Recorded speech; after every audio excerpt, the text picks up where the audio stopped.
4 quintal 5 quintal माल 4 पौधे में निकल जा रहा था। इतना मटेरियल तो हार्वेस्ट हुआ है। और लगभग अपन 2 दिन तुड़ाई करवाए हैं और 3 एकड़ के आसपास वो है, 2.5 एकड़ से 3 एकड़ 2000 प्लांट में अपन 30 टन मटेरियल निकाले हैं। रिकॉर्ड है 2,40,000 रुपये इसमें खर्चा किए हैं। और हमारा अभी का एक गाड़ी लगभग 4.5 लाख रुपए का बना है, एक ही गाड़ी।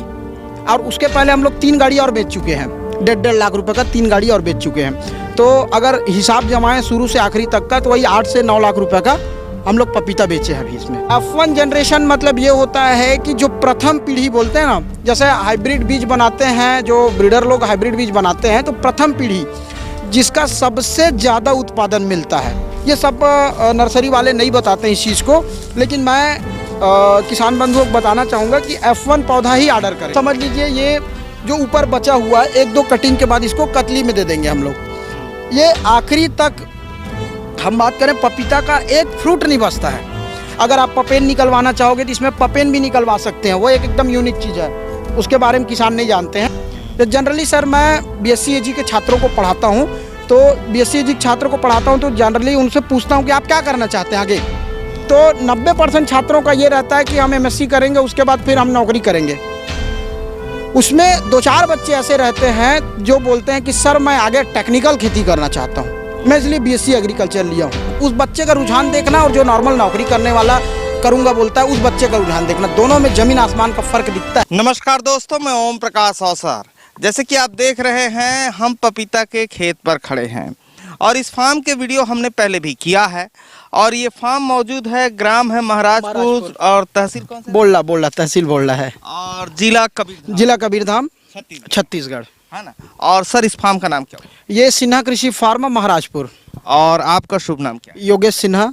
और क्या करते हैं? मैं पेशे से सहायक प्राध्यापक हूँ, Bhoramdev college of agriculture, breeding department. और प्लस मैं पपीते की खेती भी करता हूँ साथ में।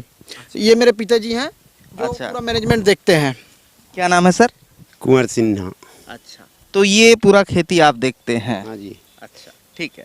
और एक भाई साहब और हैं, मैं परिचय करा दूं, ये जानू खान है, कवर्धा से जाना पहचाना नाम है। और ये घुमार है, नमस्कार। और ये गोट फार्मिंग करते हैं? जी आयरा गोट फार्म। हाँ, और इनका गोट फार्म हम कवर करने आए हैं, है ना जी? जी। तो ये सुबह सुबह हम पपीता कवर करने आ गए वहीं से। और ये सर हैं, क्या नाम है सर? कलीराम साहू। क्या क्या लगाए सर आप? चना, राहर, धान। हाँ, चना राहर धान का ये एरिया है और चना बहुत अच्छा से होता है। दलहन की खेती कवर्धा पे छत्तीसगढ़ में बहुत अच्छे से होती है, साथ में गन्ना बहुत अच्छे से होता है, पपीता बहुत अच्छे से होता है, यानी खेती बहुत बेहतरीन होती है कवर्धा एरिया पे। और पानी भी ज़मीन से अच्छी खासी निकलती है, नहीं सर? सर पानी का कोई दिक्कत नहीं है कवर्धा जिला में। यहाँ आप कहीं भी बोर खुदवाएंगे तो जैसे 10 बोर में से 9 बोर एकदम सक्सेसफुल है। एक आग रेयर में हो जाता है फेल, तो उसको नहीं बोलते हैं उतना, बाकी 100% पानी है हमारे यहाँ, पानी की कोई दिक्कत नहीं होता है। और आप जैसे गूगल मैप में देखेंगे तो मैकल पर्वत श्रेणी से ज़्यादातर जो नदियाँ हैं वो दोनों तरफ निकलती है, इधर और उधर। कवर्धा जिले से उनकी शुरुआत होती है बहुत सारी नदियों की, है ना? नदियों का पूरा क्षेत्र है ये। हाँ, हर 15 किलोमीटर में एक नदी का मिल जाएगा। जी। नदी है, तालाब है, मतलब पानी का कोई ऐसा दिक्कत तो होता ही नहीं है इधर। तो चलिए हम बात करें पपीते की खेती के बारे में डिटेल के साथ। लेकिन उससे पहले कहूँगा, अगर आपने अभी तक हमारे चैनल को सब्सक्राइब नहीं किया तो सब्सक्राइब करें और बेल आइकन पर क्लिक करें, जिससे इस तरीके के वीडियो के नोटिफिकेशन आपको मिलते रहे। अगर ये वीडियो फेसबुक पेज पर देख रहे हैं तो पेज को लाइक और फॉलो कर लें। चलिए सर, चलते चलते बात करते हैं, किधर से दिखाएं? अभी पिछले बार जब हम आए थे तब ये तुड़ाई नहीं हो रहा था, अभी तुड़ाई का सीजन चल रहा है। कल ही हार्वेस्ट करवाए हैं। अब समझ लीजिए ये 4था या 5वां हार्वेस्ट हुआ है। 5वां हार्वेस्ट में समझ लीजिए ये मिड हो गया, मतलब मध्यम, जो ट्रांसप्लांटिंग का और हार्वेस्टिंग का। प्लांट को जब अपन कट करके पूरा निकालते हैं तो उनके दोनों का बीच का जो मिड सीजन है वो अपन कल हार्वेस्ट करवाए हैं। जो पहले अपन तोड़ते हैं तो समझ लीजिए 20% मटेरियल निकालते हैं, जो सबसे फर्स्ट तुड़ाई होता है। उसके बाद जब तोड़ते हैं तो 40% मटेरियल निकालते हैं। जो बीच वाला जो मटेरियल होता है वो लगभग अपन इसमें 80% मटेरियल अब निकल गया समझ लीजिए। 80% मटेरियल जो आप देख रहे हैं इसमें निकल गया। कल आप देखते अगर तुड़ाई हो रहा था, हार्वेस्टिंग हो रहा था, तो देखते तो 4 प्लांट में बराबर वहाँ पास 4 कुंटल 5 कुंटल मटेरियल आप नहीं कोई बात नहीं है, उसका अपन फोटो रखे हुए हैं। तो 4 कुंटल 5 कुंटल माल 4 पौधे में निकल जा रहा था। इतना मटेरियल तो हार्वेस्ट हुआ है। और लगभग अपन 2 दिन तुड़ाई करवाए हैं और 3 एकड़ के आसपास वो है, 2.5 एकड़ से 3 एकड़, 2000 प्लांट में अपन 30 टन मटेरियल निकाले हैं। रिकॉर्ड है, पहली बार इतना हम लोग हार्वेस्ट करवाए हैं और पहली बार इतना उत्पादन मिला हमको। रिकॉर्ड है ये। आप कहीं भी अगर देखेंगे, वीडियो बनाएंगे, तो मेरे हिसाब से लगता है इतना हार्वेस्ट इतना कम प्लांट में मैं तो नहीं देखा हूँ अपने हिसाब से। जिस हिसाब से हार्वेस्ट हुआ, मेरे को उम्मीद नहीं था कि इतना निकल जाएगा। हम लोग उम्मीद किए थे 18-20 टन को उम्मीद किए थे और टूटा कितना 30 टन मटेरियल टूट गया। जो व्यापारी आया था वो भी बोलता है कि भैया मैं अपन 3 गाड़ी लगवाएं, एक एक करके 3 गाड़ी लग गया। हम लोग पहले सोचे 1 गाड़ी में कंप्लीट हो जाएगा, नहीं हो पाया। फिर दूसरा मंगवाए, दूसरा भी नहीं हो पाया, और तीसरा गाड़ी फिर मंगवाए, उसमें भी नहीं हो पाया। तो एक तो चौथा छोटा वाला पिकअप मंगवा के भरवा के भेजे हैं। मतलब ये जो मिड सीजन है सबसे ज़्यादा मटेरियल इसी में मिलता है। थोड़ा सा किसान इसमें धैर्य रख के बेचे। धैर्य रख के बेचने का मतलब ये है कि अभी रमज़ान का महीना चल रहा है और नवरात्रि भी लग गया है, तो दोनों सीज़न में पपीते की खपत यूपी, बिहार और दिल्ली, ये छपरा, यहाँ सबसे ज़्यादा पपीता खपत होता है। तो जितना मटेरियल यहाँ से जाना है वो अदर स्टेट से नहीं जाता है, क्योंकि महाराष्ट्र का पपीता लास्ट एंडिंग में रहता है, छत्तीसगढ़ का पपीता चलता है। तो ये जो सीज़न रहता है वो किसान के लिए एकदम बेनिफिट सीज़न है। इस सीज़न में अभी मैं बात करूं तो कल अपन जैसे दिए हैं 14-15 भाव में, आज का डेट हम देख रहे हैं तो 16, 17, 18 रुपया हो गया। मतलब अगर 1 रुपया भी आपका वो होता है, बढ़ता है, तो आप सीधा 10 से 20, 30 हज़ार का प्रॉफिट में है। तो थोड़ा सा धैर्य रख के बेचे। हाँ, चलिए चलते चलते बात करते हैं। और हम सर के पुराने वीडियो के लिंक भी आई बटन और डिस्क्रिप्शन पर दे रहे हैं, जहां जाके आप पूरे मैनेजमेंट को समझ सकते हैं, और वो वीडियो बहुत विस्तार के साथ है। अभी तो हम तोड़ते वक्त आए हैं, हार्वेस्टिंग के वक्त आए हैं। अच्छा सर, ये टोटल कितने एकड़ में है पपीता? ये अपन टोटल देखें तो 2.5 एकड़ के आसपास है। 2.5 से 3 एकड़ बोल सकते हैं इसको। इसमें टोटल प्लांट लगे हैं 2000 पौधे लगे हैं। अच्छा, हाँ, 2000 पौधे पूरे जितना आप बता रहे हैं एरिया है उसमें 2000 पौधा हम लोग लगाए हैं, ट्रांसप्लांट किए हैं। अच्छा, 1 एकड़ में कितना लगाना चाहिए? 1 एकड़ में सर 777 बोलते हैं, लेकिन आप 800 पौधा का ऑर्डर करिए, क्योंकि 800 पौधा इसलिए ऑर्डर करवाते हैं क्योंकि कुछ पौधे ट्रांसप्लांट के समय ख़राब हो जाते हैं, कीट काट देते हैं, गल जाता है। तो 800 पौधा एक अप्रॉक्स लेके चलते हैं 1 एकड़ में। अच्छा, ये कौन सी वैरायटी है सर? ये 786 वैरायटी है, रेड लेडी 786 बोलते हैं इसको। ये F1 जनरेशन है। ये किसान को सबसे ज़्यादा यही ध्यान देना है, कहीं भी आप ऑर्डर करते हैं तो उसमें बाकायदा लिख लीजिए फर्स्ट जनरेशन, F1 जनरेशन। ये ब्रीडिंग की भाषा में बोल सकते हैं, या फिर अपन जनरली किसान जानता है F1 क्या है। अच्छा, एक प्रोग्रेसिव फार्मर जो होता है, पढ़ा लिखा किसान, वो जानता है F1 जनरेशन है। अच्छा, ये क्या होता है वो हमको समझा दो। देखो, F1 जनरेशन मतलब ये होता है कि जो प्रथम पीढ़ी बोलते हैं ना, जैसे हाइब्रिड बीज बनाते हैं, जो ब्रीडर लोग हाइब्रिड बीज बनाते हैं, तो प्रथम पीढ़ी जिसका सबसे ज़्यादा उत्पादन मिलता है। उसके बाद जैसे F2 लगाएंगे तो उसका उत्पादन घट जाता है। अगर मैं यही बीज अगर अगले साल लगा दूंगा तो उत्पादन आधा हो जाएगा। अच्छा, तो F1 और F2 में यही डिफरेंस है। तो कभी भी ऑर्डर कर रहे किसान प्लांट को तो F1 जरूर लिख के ऑर्डर करें। ये मेजर बात है। ये सब नर्सरी वाले नहीं बताते इस चीज़ को, लेकिन मैं किसान बंधुओं को बताना चाहूँगा कि F1 पौधा ही ऑर्डर करें और जेन्युइन नर्सरी से ही पौधा उठाएं, क्योंकि किसान जनरली धोखा खा जाता है, इतना मेहनत करता है, सब करता है, लेकिन पौधा अगर सही जगह से नहीं उठाता है तो फिर वहाँ नुकसान हो जाता है। अच्छा, ये पौधा जो बात कर रहे हैं उठाने की, कई बार क्या होता है, कई किसान सस्ते के चक्कर में तो सस्ते के चक्कर में दिक्कत ये आता है कि हमारे पास अगर समय पर्याप्त है तो एक पॉलीथीन वाला आता है पौधा, जो पॉलीथीन में मिलता है, और दूसरा बोलते हैं प्रो ट्रे वाला पौधा। तो प्रो ट्रे वाला जो पौधा होता है वो थोड़ा सा कमज़ोर होता है, क्योंकि जल्दबाजी में तैयार किया जाता है उसको। जैसे हमारे पास समय कम है तो जल्दबाजी में तैयार करना है तो हम प्रो ट्रे वाला पौधा ले लेते हैं। इससे पहले जब हम लगाए थे पपीता तो हमारे पास समय बिल्कुल नहीं था। हम लोग जहाँ ऑर्डर किए थे वो बंदा सप्लाई नहीं कर पाया, तो हम लोग दूसरे जगह से ऑर्डर किए तो वो प्रो ट्रे में दिया। तो उसको बढ़ाने में इतना मोटा आप पपीता शायद ही पिछले साल देख पाते, क्योंकि हमारे पास समय नहीं था, और प्लस उसको बढ़ाने में और खाद पानी देने में जितना खर्चा लग जाता है वो ज़रूरत से ज़्यादा हो जाता है। तो आप लोग पॉलीथीन वाला पौधा ही ऑर्डर करें। उससे बेनिफिट यह है कि पौधे का जो मेहनत, जितना मेहनत आप पॉलीथीन में करेंगे उससे कहीं ज़्यादा आप प्रोट्रेम करना पड़ता है। छोटा रहता है, बच्चा रहता है, एकदम बच्चा पौधा देते हैं। तो पौधों के रेट के हिसाब से पौधों की क्वालिटी भी डिसाइड होती है क्या? नर्सरी अलग अलग में? जी सर। प्रो ट्रे वाला पौधा पिछले साल का रेट अगर बताएं तो 14 रुपये मिलता था। अगर पॉलीथीन वाला पौधा है तो वो 17 रुपये मिलता था। 3 रुपये का डिफरेंस है रेट में। तो कुछ ना कुछ तो बात है सर, तब तो 3 रुपये डिफरेंस है। नया फार्मर जो होता है उसके मन में क्योंकि वो नया होता है तो एक ख्वाहिश होती है जहाँ सस्ता मिले, अच्छा भैया सस्ता वाले बता। नहीं तो सस्ते के चक्कर में पढ़ने से नुकसान हो सकता है, तो सस्ते के चक्कर में ना पड़े। जेन्युइन जहाँ रजिस्टर्ड नर्सरी है, जो जैसे रायपुर में आप 3-4 रजिस्टर्ड नर्सरी है, वहाँ से पौधा उठाएं और रेड लेडी 786 ही लगाएं।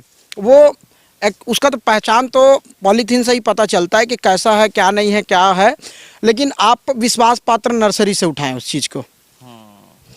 अच्छा, रायपुर में जैसे बात कर रहे हैं तो कौन कौन सी नर्सरी है, कुछ आपके आइडियाज़ में? हम लोग जनरली सर चौड़ा बाग से उठाते हैं।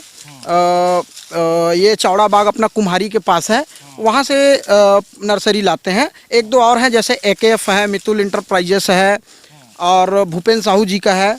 तो 4-5 ऐसे हैं जो रजिस्टर्ड नर्सरी है। भूपेन साहू जी का है? हाँ। नाम बताओ भाई। भूपेन साहू जी का नर्सरी जो धमतरी रोड में अभी नया नया डाले हैं। अच्छा। हाँ, वो करीब धमतरी, मैं एक बार गया था, पुराने नर्सरी में गया था, आस्था नर्सरी बोलते हैं। उसका नाम आस्था नर्सरी हाँ, है? आस्था नर्सरी। मैं जनरली जा तो नहीं पाया हूँ, बाकी भूपेन साहू जी के नाम से है। मेरा एक फ्रेंड रहता है वहाँ रायपुर में, तो उनके साथ जाते रहता हूँ मैं।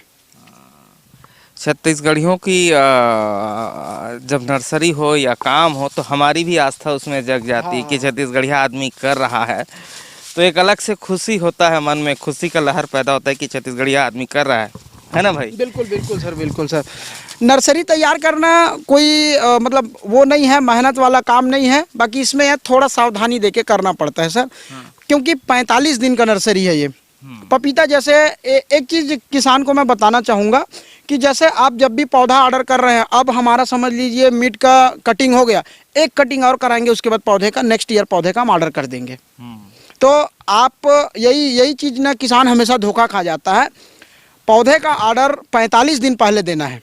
कहीं भी आप पौधे की तैयारी में थोड़ा सा लेट कर सकते हो, लेकिन पौधे का ऑर्डर में लेट नहीं करना है, क्योंकि जितना लेट करोगे आप पौधे का ऑर्डर में, उतना लेट ट्रांसप्लांट करोगे, उतना लेट आपको फ्रूट मिलेगा। ये समझ लीजिए आधे से ज़्यादा मटेरियल अभी साफ हो गया, तो थोड़ा सा फ्रूट कम दिख रहा है क्योंकि कलिज कटिंग हुआ है इसमें। अच्छा। तो अब समझ लीजिए ये जो ऊपर बचा हुआ है, 1-2 कटिंग के बाद इसको कतली में दे देंगे हम लोग। ये आखिरी तक हम बात करें, पपीता का एक फ्रूट नहीं बचता है, आखिरी तक ये कतरी में भी जाएगा तो 3 रुपये 4 रुपये किलो में कतरी में भी जाएगा। अच्छा। ये 12 चक्का 18 चक्का गाड़ी लगती है, तो वो भी बराबर 20-30 हज़ार का गाड़ी बन जाता है। मतलब वो वेस्टेज मटेरियल है। अगर आप पपेन निकलवाना चाहोगे तो इसमें पपेन भी निकलवा सकते हैं, वो एक एकदम यूनिक चीज़ है, उसके बारे में किसान नहीं जानते हैं। तो जैसे ये बता दीजिए, नहीं जानते तो कोई जानना चाहे तो। अगर किसी को अगर पपेन निकलवाना है तो ये क्या कर सकते हैं, ये जो पौधा रहता है, छोटा फ्रूट रहता है, जो ऊपर में छोटा फ्रूट है, एकदम छोटा छोटा फ्रूट है, ये फ्रूट जैसे है, तो इसमें अपन मॉर्निंग टाइम में इसमें 4 चीरा लगाते हैं। ऐसे ये 4 चीरा लगता है, ऐसे ये देखो, ये दूध गिर रहा है, ऐसे चीरा लगाएंगे। तो ये दूध को अपन क्या करते हैं, किसी बर्तन में कलेक्ट करते हैं। ये नीचे में पॉलीथीन बिछा देते हैं या किसी बर्तन में इसको कलेक्ट करते हैं। ये इसका बहुत सारा मेडिसिनल उपयोग है। ये फार्मा कंपनी इसको खरीदती है। तो अगर ये पपेन बेचना चाहेगा किसान, तो ये पुणे महाराष्ट्र साइड इसका भयंकर डिमांड है। लेकिन ये जैसा अपन कटिंग कर दिया ना, तो इसका फ्रूटिंग वैल्यू ख़त्म हो जाता है। अब इसका फ्रूट को कोई नहीं लेगा, या कतली वाले भी लेके जाते हैं तो इसका मार्केटिंग वैल्यू ख़त्म हो जाता है। अगर पपेन बनाना चाहेगा किसान तो पपेन भी निकाल के बेच सकता है, ये भी अच्छा रेट में जाता है। तो ये है। और अभी ये सर पूरा जैसे हम कहें पूरी हार्वेस्टिंग किस महीने तक हो जाएगी ये सर हम लोग ना 15 मई तक के खाली कर देंगे। 1 महीना ज़मीन को सुखाते हैं, जो उसके बाद 15 दिन 20 दिन सुखाएंगे, उसके बाद फिर अगले सीज़न के लिए MB प्लाऊ से तैयारी करवाएंगे। अच्छा, अब मुझे एक चीज़ बताइए सर, जैसे ये तो अब निकलने जा रहा है, हाँ हाँ, तो इसमें कितना इन्वेस्टमेंट इस फसल पे लग गया होगा 2.5 एकड़ पे? इन्वेस्टमेंट की बात करें सर तो अपन इसमें लगभग एकड़ में 80,000 रुपये खर्चा किए हैं। हम लोग अदर से 10,000 रुपये एक्स्ट्रा खर्चा किए हैं। एक्स्ट्रा खर्चा करने का मतलब ये है कि हमने फंजीसाइड और इंसेक्टिसाइड जो है वो ब्रांडेड कंपनियों का यूज़ किया है। क्या होता है, किसान खर्चा बचाने के चक्कर में कुछ हल्की कंपनियों का दवाई को यूज़ कर लेता है तो उसका बेनिफिट उसको नहीं मिलता है। तो हमेशा जो फ्रूट प्लांट है उसमें आप हमेशा ब्रांडेड कंपनी का ही दवाई यूज़ करें, उसका बेनिफिट आपको बाद में देखने के लिए मिलेगा। तो थोड़ा खर्चा बढ़ता है लेकिन उसका बेनिफिट है। और फिर सर इसमें प्रॉफिट कितना? देखो, हम लोग इसमें 80,000 के हिसाब से अगर 3 एकड़ में अगर खर्चा निकालेंगे तो 2,40,000 रुपये इसमें खर्चा किए हैं। और हमारा अभी का एक गाड़ी लगभग 4.5 लाख रुपए का बना है, एक ही गाड़ी। और उसके पहले हम लोग 3 गाड़ी और बेच चुके हैं, 1.5 लाख रुपए का 3 गाड़ी और बेच चुके हैं। तो अगर हिसाब जमाएं शुरू से आखिरी तक का तो वही 8 से 9 लाख रुपए का हम लोग पपीता बेचे हैं अभी इसमें। 2.5 से 3 एकड़ में? 2.5 से 3 एकड़ में अभी और टूटेगा, ये 2 राउंड अभी और बिकेगा और अच्छे रेट में बिकेगा। जितना अभी बेचे हैं उसका आधा में और मिलेगा हमको। जैसे 9 लाख रुपए का भी बेचे हैं तो 4.5 लाख रुपए के आसपास का और बनेगा ये। मतलब किसानी में फायदा है? हाँ बिल्कुल फायदा है भैया, किसानी में फायदा है। और फ्रूट के खेती करो। हाँ, मैं तो सबसे पहली साल जब खेती में आया तो ऐसे है कि मोरे यहाँ पिताजी है थोड़ा से आनाकानी करत रही से, लेकिन जब ये चीज़ अपन देखें ना कि प्रॉफिट है। सबसे ज़्यादा जैसे समस्या की बात करें तो फसल होने के बाद में ओला गिर जाता है। अगर उससे बचा लिए, ओला से बचा लिए, तो फिर आप तो देख ही रहे हैं कि क्या प्रॉफिट है और क्या इसमें कितना इन्वेस्टमेंट किया जा रहा है। अच्छा, एकड़ से पहले क्या खेती करत रहे हो आप? धान बोत रहे हैं, चना, अरहर, सोयाबीन। तो पपीता नहीं कर रहे थे? पपीता नहीं कर रहे थे। तो पपीता ये जब आपका लड़का करूँगा बोला तो आप क्या सोचे? मैं पहले तो मना कर रहा था। अच्छा। नहीं करेंगे, खर्चा बहुत ज़्यादा आएगा करके। तो वो अपना वहाँ से आए पर पुरा के तब कहे कि हम नहीं इसी करेंगे खेती, बाड़ी वाला खेती। तो करो भाई, करना है तो चलो, हम भी साथ देते हैं। अच्छा, और लड़के आपके कितने हैं? एक लड़का है। और खेती के पैसे से ही पढ़ाए हैं धान बो के? हाँ जी, हैं? हाँ खेती के पैसे से ही हाँ, पढ़ाए खेती होंगे के ना? पैसे से पढ़ाए हैं। अच्छा, तो ये सब इधर का देख रेख आप ही करते हैं? हाँ। पानी से लेके दवाई वगैरह सब पूरा अपने लड़के की हेल्प आप ही करते हैं? हाँ, मैं करता हूँ। ठीक है। तो दोस्तों, ये जो है ये जनरेशन गैप में और छत्तीसगढ़ की जो हम समस्याएं देखते हैं कि छत्तीसगढ़ के आदमी रिस्क लेबर डर रहा थे। हाँ बिल्कुल बिल्कुल है ना? और रिस्क लेके जिन पावर है, सोचे के समझे के जिन पावर है, वो पढ़ाई से आता है। बिल्कुल सर, है ना? और ये सर जैसे कह रहे हैं कि हम रिस्क लेना नहीं चाहते थे, तो ये हमारा पुरातन छत्तीसगढ़ है और ये हमारा आज का छत्तीसगढ़ है। दोनों पे अंतर है। और हर छत्तीसगढ़िया को पपीता ना लगा सके तो ना लगा सके, लेकिन नया छत्तीसगढ़ बनाने में काम करना चाहिए। यानी खुद के बच्चे को पढ़ाने में, दूसरे के बच्चे को पढ़ाने में। यहाँ तक मैं कई वीडियो पे कहता हूँ छत्तीसगढ़ में दुश्मन के लेकर पढ़ाई में काम करना चाहिए, क्योंकि वो कल नया छत्तीसगढ़ तैयार होगा। बिल्कुल सर। अच्छा, मैं एक चीज़ वो है, जैसे आजकल जिन छात्र मन है उमन ओकर मैं स्पेशल चीज़ बोलना चाहूँ कि BSc एग्रीकल्चर के मैं एक टीचर भी हूँ और एक किसान भी हूँ, तो दोनों चीज़ के बीच की बात करना चाहूँ कि BSc एग्रीकल्चर करे के बाद में छात्र का सोचते कि नौकरी पाना है। अरे भैया, नौकरी पाना है तो आप कतेक के नौकरी कर लो, महीना में आप 60,000, 70,000, 80,000 के नौकरी करूँ, लेकिन आप नौकर हो। नौकरी करूँ मतलब दूसर के नौकरी करना है। और ये जो किसानी है, किसान है, वो अपन खुद के मालिक है, वो कखरो नौकर नहीं है। तो पढ़ाई लिखाई के बाद इंसान के जो मानसिकता रही थे वो बदल जाते। तो मैं ये कहना चाहूँ कि आप खेती किसानी भी कोई छोटे मोटे चीज़ नहीं है। आप फल के खेती करो, सब्जी की खेती करो और फूल के खेती करो। ये खेती में मैं जिन छात्र मन है आजकल नया नया पढ़ा थे लड़का मन है ओ मतलब जानकारी देना चाहूँ कि आप खेती में भी तो आगे बढ़ सकत हो। जैसे मैं आज रिस्क लेके ये पपीता खेती करे हूँ, आप भी रिस्क लेके एक बार करके देखो भाई। अरे आप मेहनत करूँ तो ओकर फायदा आप ला जरूर दिखी ही। तो जनरली सर मैं बीएससी एजी के छात्रों को पढ़ाता हूँ, तो बीएससी एजी के छात्रों को पढ़ाता हूँ तो जनरली उनसे पूछता हूँ कि आप क्या करना चाहते हैं आगे। तो 90% छात्रों का ये रहता है कि हम एमएससी करेंगे, उसके बाद फिर हम नौकरी करेंगे। उसमें 2-4 बच्चे ऐसे रहते हैं जो बोलते हैं कि सर मैं आगे टेक्निकल खेती करना चाहता हूँ, मैं इसलिए बीएससी एग्रीकल्चर लिया हूँ। उसमें पावर होता है, हाँ, जोश होता है, और वही बच्चा आगे बढ़ता है जो ऐसा बोलता है कि मैं अब खेती करने, टेक्निकल खेती करना चाहता हूँ सर, मेरे को इसमें आगे बढ़ना है। उस बच्चे का रुझान देखना और जो नॉर्मल नौकरी करने वाला करूँगा बोलता है, उस बच्चे का रुझान देखना, दोनों में ज़मीन आसमान का फ़र्क दिखता है।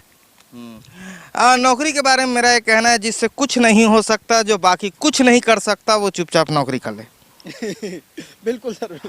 क्योंकि मैंने खुद 15 साल नौकरी करके देखा है। नौकरी जैसे घोड़ा होता है ना, वो रिक्शे में घोड़ा नहीं बांधते हैं टांगा में, उसके आंख में पट्टी बांध देते हैं, उसको सिर्फ रास्ता दिखता है, आजू बाजू क्या है नहीं दिखता है।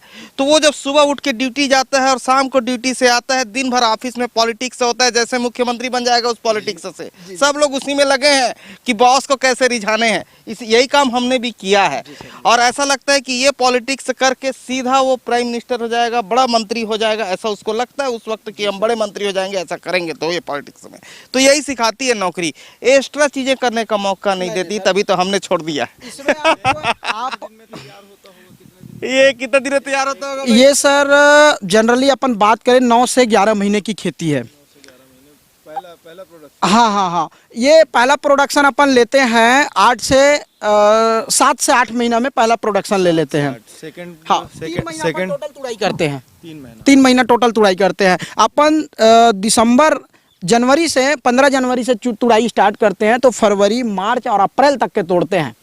15 अप्रैल 20 अप्रैल तक के तोड़ते हैं अपन। तो उसमें कुछ फर्क आता होगा आगे पीछे, जैसे सेकंड प्रोडक्शन लेना है तो कितना फर्स्ट जब तुड़ाई करते हैं ना, सबसे फर्स्ट जब प्रोडक्शन निकलता है ना, तो उसका जो साइज रहता है, जब तोड़ने वाले आते हैं ना तो बोलते हैं कि कलिंदर जैसा दिख रहा है, ये पपीता है, कलिंदर है बोलते हैं। नहीं, साइज तो नो डाउट दिख रहा है, अभी तो भी दिख रहा ये तो सर ये आधा हो गया। बहुत अच्छा है साइज। अभी अगर आप 2 दिन पहले मेरे ख्याल से 2.5 से 3 केजी के आसपास का है, 2.5 से 3 किलो। अगर हम वजन करेंगे तो कई पौधा तो 3.5 किलो भी आता है। अब मेजरली अपन लेकिन एक एवरेज लेके चलते हैं तो 2 से 2.5 किलो, मतलब 5 से 6 बार अपन प्रोडक्शन इसमें ले सकते हैं। 5 से 6 बार इसमें तुड़ाई करते हैं। मेरे हिसाब से हार्वेस्ट बहुत अच्छी खेती है, अगर किसान करना चाहे तो बहुत अच्छी खेती है। करना चाहे तब ना। हाँ, वही अभी कई लोग बोलेंगे कि इतनी कमाई कैसे हो सकती है, ये बोल रहे हैं। तो भैया छत्तीसगढ़ है, यहाँ राशन कार्ड के सवाल है, कोई अपन कमाई ढंग से बता नहीं थे, पूछ ले, राशन कार्ड में नाम कट जाई। बाकी जगह वाले ज्यादा बताते होंगे, हमारे यहाँ राशन कार्ड बहुत वजनी है, उसमें जो फ्री में मिलता है उसको कोई नहीं खोना चाहता है, बताता नहीं है सच।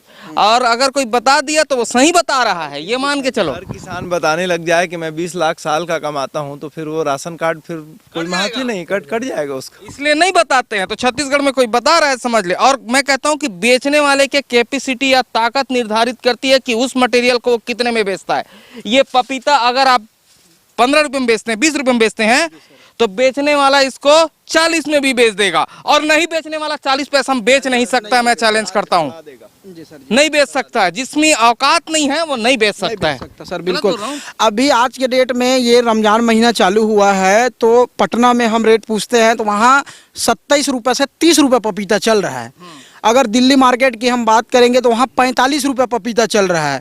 हैदराबाद मार्केट की अगर हम बात करेंगे तो वहाँ 40 रुपये पपीता चल रहा है, क्योंकि अब महीना चल रहा है, रमज़ान का महीना चल रहा है। तो ये पूरा 1 महीना पपीता का इतना डिमांड रहेगा कि अभी हम लोग अभी ढूंढेंगे तो अभी पक्का पपीता नहीं मिलेगा, क्योंकि कल हार्वेस्ट करवा दिए, अब 1 हफ्ता बाद ही आएगा और लगभग जितने इस एरिया में पपीता लगा है सब का पपीता हार्वेस्ट हो गया है। रमज़ान में इसका डिमांड इसलिए ज़्यादा रहता है क्योंकि ज़्यादातर मोमडन जो रहते हैं वो रोज़े से रहते हैं। सुबह से वो शाम तक ना उनको पानी पीना है ना कुछ खाना है, तो उस कंडीशन में उनको पानी की पूर्ति के लिए पपीता ही सबसे अच्छा फल है। पेट भी साफ रखता है और किसी भी प्रकार का कोई समस्या होने नहीं देता, इसलिए पपीता का डिमांड वाकई में बहुत ज़्यादा है। जान में बहुत ज़्यादा। ये मतलब कंप्लीट न्यूट्रिएंट फूड बोलते हैं इसको। इसमें हर प्रकार का पोषक तत्व पाया जाता है, अगर टेक्निकल लैंग्वेज में बोलेंगे तो कंप्लीट न्यूट्रिएंट फूड है ये।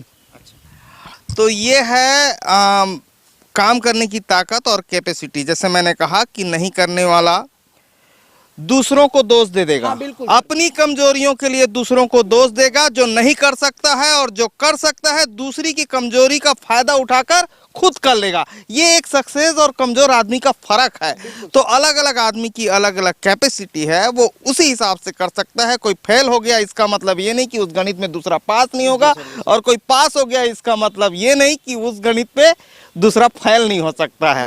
तो वो उस आदमी को ऊपर है। हुए हैं, देखिए ये कलीराम साहब बताए थे। ये ना इनको मैं पिछले साल जब मैं लगाया था पपीता, तो ये धीरे धीरे अब देख रहे हैं, ऑब्जर्व कर रहे हैं। अब इनके मन में भी पपीते की खेती के ऊपर थोड़ा इंटरेस्ट जाग रहा है, तो ये स्पेशल पपीता खेती पूछने के लिए आए हैं आज स्पेशल। अच्छा, तो कैसे भैया कुछ आप क्या विचार जमाए हो, खेती करने के लायक है कि नहीं है, बताइए आप। लायक है, इसलिए मैं भी सोच रहा हूँ कि थोड़ा बहुत मैं भी करूँ, ऐसा मेरा मन कर रहा है। और हम लोग गाड़ी से उतरे तब पूछ ही रहे थे भैया। पूछ रहे थे ना? पूछ रहा था।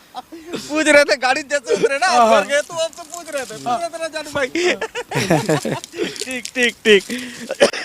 ये करीब मेरे हिसाब से बचपन से खेती करते आ रहे हैं भैया, और जैसे इनका खेती देखें तो पल्सेस में है या सीरियल्स में है, तो बहुत अच्छा तगड़ा प्रोडक्शन है इनका। धान की अगर खेती देखेंगे तो एरिया में एकदम टॉप 1 में चलता है इनका धान। अरहर की खेती में देखेंगे तो अरहर की खेती में भी एकदम टॉप 1 में इनका अरहर। लेकिन विगत 3-4 साल से देख रहे हैं तो खेती में थोड़ा सा धान और अरहर और सोयाबीन में थोड़ा सा प्रोडक्शन में कमी आ गया है, क्योंकि वही बताया ना, F1 F2 F3 जो जनरेशन है, वो जनरेशन जो है वो ख़त्म होते जा रहा है। भाई एक बार हाइब्रिड सीड बना के दे दिया, उसको बार बार उगा रहे हैं हम।